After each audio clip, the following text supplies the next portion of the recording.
qui est l'industriel qui a été choisi? Qui est ce groupe espagnol qui s'appelle Urbacer et qui a créé donc une unité qui s'appelle Urbacer France. Et c'est Eliane qui va vous faire un portrait. Elle va trier dans Urbacer.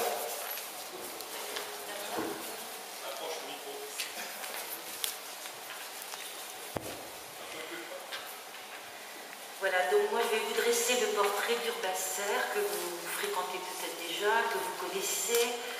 Voilà quelqu'un de très intéressant et nous allons commencer par ce que nous pouvons savoir de cette société que nous allons avoir à Bayonne, très présente. Alors vous savez, c'est très simple, comme on a dit tout à l'heure, eh bien il suffit de regarder tout ce qui est public. Et déjà c'est très instructif. Une première lecture peut être réalisée donc à partir de la simple consultation d'Internet. Et ça permet déjà de respirer, je peux vous le dire, j'y ai passé un certain temps. Ce n'est pas un simple jeu de mots, l'odeur de poubelle que véhicule le groupe espagnol Urbacer. Urbacer d'abord génère des conflits sociaux. Ben, écoutez, nous à Attac, ça nous intéresse quand même de savoir que c'est un mauvais patron. Bon, ainsi La Rochelle, qui a connu en avril dernier une longue grève, due aux revendications sur des conditions de travail difficiles pour les salariés, mais un autre exemple que vous pouvez trouver aussi, c'est la grosse colère syndicale et des salariés en mai à la Ciotat pour des retards de paiement, bon, c'est mineur, hein, problèmes matériels d'organisation, ça en ajoute, dans un climat de menaces et de pression sur les salariés. Bon, un premier renseignement donc pour nous, Urbacer pratique difficilement le dialogue social. Ce qui est public aussi, dans ce miroir, c'est qu'Urbacer se trouve lié à des embrouilles judiciaires et conflits d'intérêts.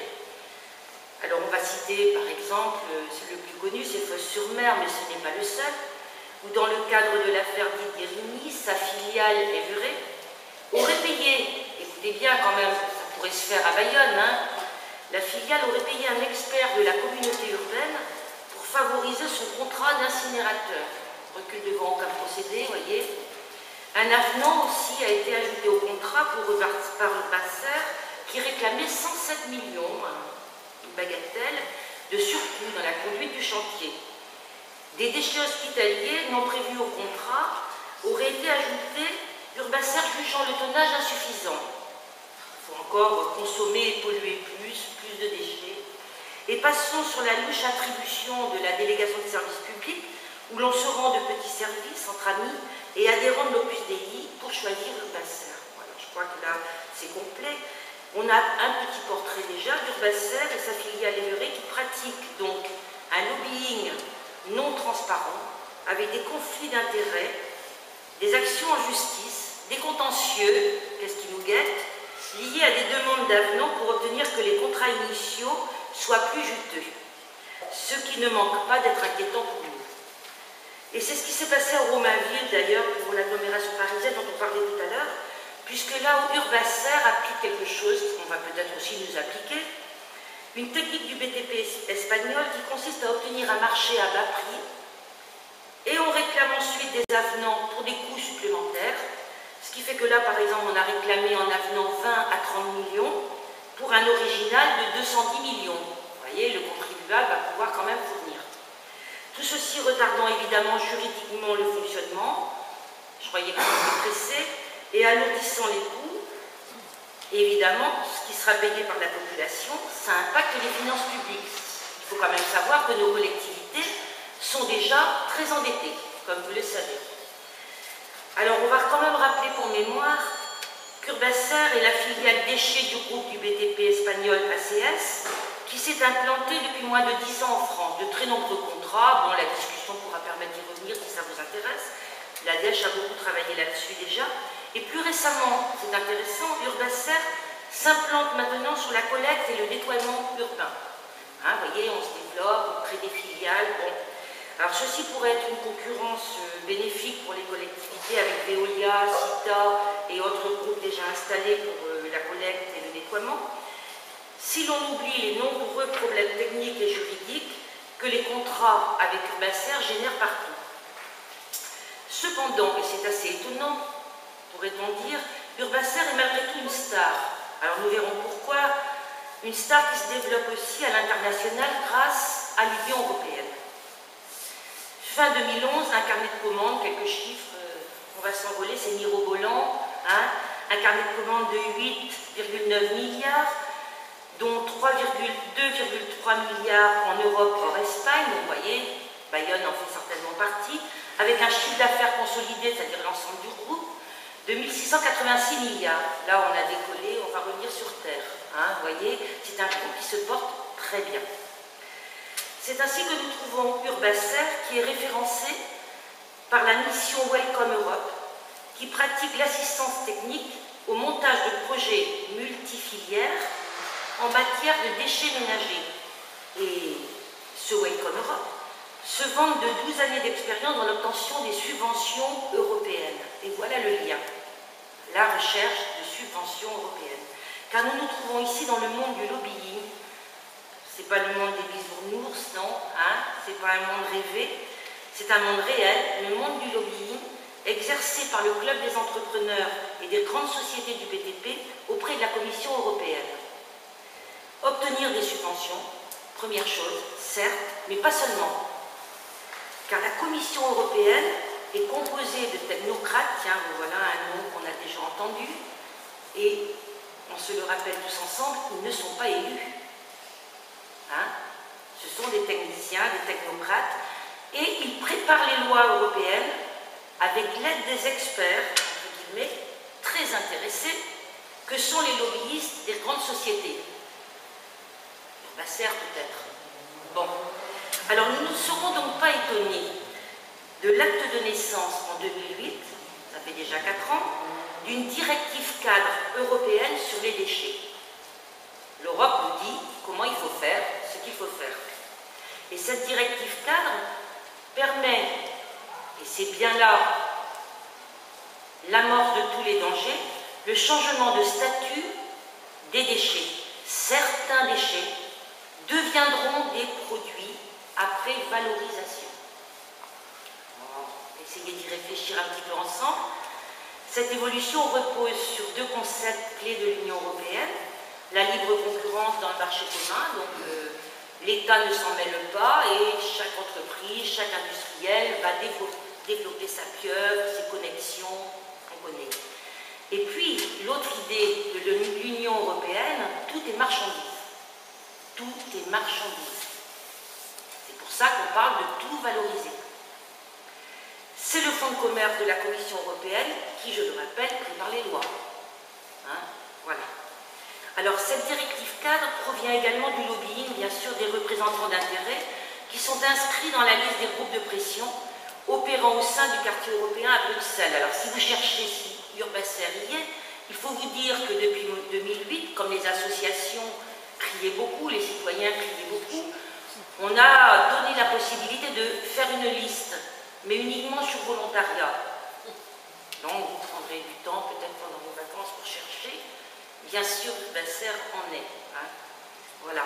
Alors, le but affiché à l'Union européenne est de s'ouvrir à une société européenne du recyclage basée sur le développement d'une économie circulaire. Vous voyez, tout tourne, les matières, les fabrications, on recycle, on ne consomme plus rien, on consomme par recyclage. Tout déchet est appelé donc à devenir produit. C'est formidable. Alors ce serait une décision sage de non-gaspillage des ressources qui quand même est entachée par la question de la marchandisation, hein, pour les grandes sociétés qui sont en concurrence. Si on peut transformer tout déchet en produit, on peut tout vendre et donc on peut tout faire. Vous voyez où je veux en venir, hein, la dangerosité de cette affaire. Et suite à cette directive cadre européenne, en mars 2010, il y a 2 ans, Urbacer, par exemple, et le PPC grec qui transporte et fournit l'électricité ont bénéficié d'une procédure simplifiée pour créer une société dite de concentration. Voilà, c'est comme ça que ça se fait. On devient de plus en plus gros, on se met ensemble, hein, le fournisseur d'électricité, transporteur en Grèce, et celui qui gère les déchets. Et bien entendu, ça ne peut pas nous laisser indifférents. Quel est le but? Traitement des déchets, eau usée, et production d'électricité grâce à la gestion des déchets. Nous avançons vers le biogaz. Hein, voilà. Alors nous ne sommes pas étonnés du coup non plus que concomitamment apparaisse en France en 2011, et donc ça fait un an, une revalorisation de l'achat d'électricité provenant du biogaz. Car notre ancien gouvernement, alors que la TMB avait marqué le pas dans de nombreux pays, parce qu'il y avait des problèmes, hein, donc notre gouvernement a ouvert une autre porte, celle du marché juteux européen de la filière biogaz. Les objectifs d'accélération de projet ont été fixés pour 2020 et le biogaz issu de la méthanisation, et nous revoilà à Bayonne, hein, sera injecté sur le réseau gaz naturel avec un tarif d'achat revalorisé. Nous avançons toujours et enfin en 2012 a été l'année, et c'était quand? Parce qu'il y a quand même eu des changements, hein, le début 2012 a été l'année du décret français d'application de la directive cadre européenne. L'Europe dit voilà un cadrage, qu'est-ce qu'on fait nous en France? Et on applique et on met en place. Voilà. Et notre décret français, qui vient d'être signé, réclame l'élargissement à de nouveaux déchets sur lesquels l'Europe n'aurait pas encore statué. C'est-à-dire que la France pourrait décider que certains déchets, ça nous plaît bien, ceux-là, on pourrait les faire devenir des produits. Vous voyez? Bon, évidemment, avec quelques critères, un certain nombre de conditions, mais ça pose quand même un certain nombre de questions. Alors, pour aller vite, hein, mais c'est vrai que ça mériterait toute une discussion, au-delà de la valorisation des matières sur laquelle on peut être d'accord, on peut se demander qui contrôlera que les critères sont tous validés, dès lors qu'offre et demande s'installent et que les lobbyistes, Urbacer ou d'autres, les lobbyistes industriels font pression sur les politiques, même si une commission consultative a été créée. Mais on sait aussi comment fonctionnent les commissions consultatives, que ce soit pour des déchets ou pour des LGV. Voilà. Certains déchets, par exemple, tels les bois traités ou les déchets issus du tri mécano-biologique, comme à Canopia, posent problème pour devenir des produits. On en a un peu parlé tout à l'heure, hein, c'est quelque chose de récurrent. Or, la responsabilité ne sera plus portée par le producteur du déchet, mais par le transformateur du déchet en produit. Hein, voilà. Alors, ce que nous savons d'Urbacer va-t-il suffire à nous rassurer? Alors, voilà un premier tour d'horizon dans lequel Urbacer nous montre pourquoi elle s'inquiète peu de son image de marque, qui pourtant n'est pas reluisante, comme je vous l'ai dit au début, et se sent portée par la marchandisation européenne. Il y a un réel soutien législatif de par le fonctionnement de l'Europe là-dessus. Alors se dégage de tout ça, en conclusion, une aura plutôt nauséabonde, tant sur le plan des conflits sociaux, je l'ai dit, que sur le plan des conflits d'intérêts liés à la pratique du lobbying auprès des politiques locaux ou européens. Une aura nauséabonde aussi en ce qui concerne les implantations de traitement, lorsque Urbacer réclame par avenant ou par voie de justice des financements supplémentaires. Et cette aura nauséabonde qu'on peut respirer en regardant les documents publics, hein, elle va précéder d'autres nuisances olfactives produites par les installations de traitement des déchets. L'image de marque publique ne semble pas déstabiliser les élus décideurs liés au projet Canopia, et on ne peut que s'en étonner. Voilà, merci.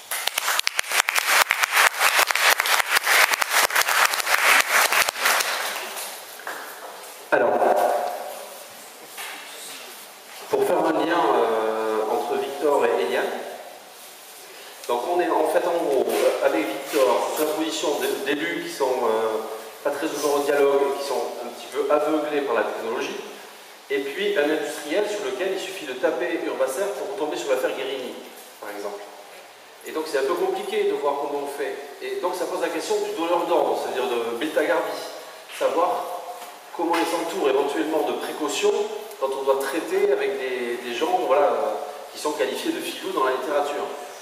Et alors, il y a une technique qui a été mise en place pour Canopia et qui a été mise en place ailleurs, c'est qu'en fait, on prend le soin d'engager un assistant à maître d'ouvrage. C'est un cabinet d'experts, payé, donc c'est le cas à Canopia, et en fait, on paye le cabinet d'études pour vérifier le cahier des charges initiales et le bon déroulement des travaux.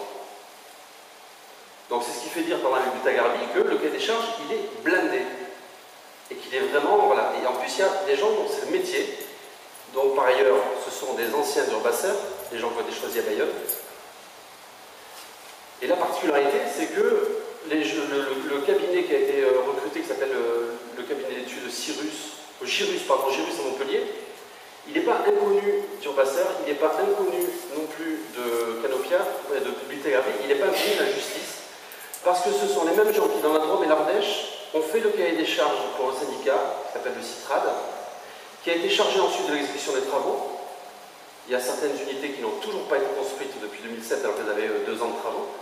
Et Bulletin-Garvey a fait le choix de prendre ce même cabinet d'études pour pouvoir affirmer que les cahiers des charges, d'après ce fameux cabinet d'études, va être respecté. Donc c'est vraiment faire tout le possible pour se scier soi-même sa branche.